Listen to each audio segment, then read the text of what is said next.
ہم بات کر رہے ہیں انتخابی گہما گہمی کی جو زور و شور سے جاری ہے۔ انتخابی دنگل میں کون کس اکھاڑے میں داؤ پیچ آزما رہا ہے، کون اپنی قسمت کیسے آزمائے گا۔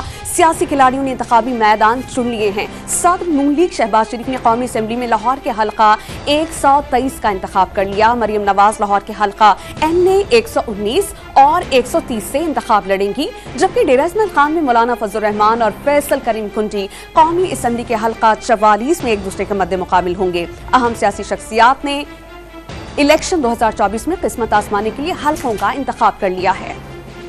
اہم سیاسی شخصیات نے الیکشن 2024 میں قسمت آزمانے کے لیے حلقوں کا انتخاب کر لیا۔ شہباز شریف نے NA 123، PP 198 اور 164 سے کاغذات نامزدگی حاصل کر لیے۔ مریم نواز نے لاہور کے حلقہ NA 119 اور 130 سے انتخاب لڑنے کا فیصلہ کر لیا۔ PI خان میں JUI سربراہ فضل الرحمان اور پیپلز پارٹی کے فیصل کنڈی میں NA 44 میں بڑا ٹاکرا ہوگا۔ چیئرمین سینٹ صادق سنجرانی نے NA 260 PP 32 سے انتخابات میں حصہ لینے کا فیصلہ کر لیا۔ سابق وزیر دفاع خواجہ آصف نے ایک قومی اور 2 صوبائی حلقوں سے کاغذات نامزدگی حاصل کیے۔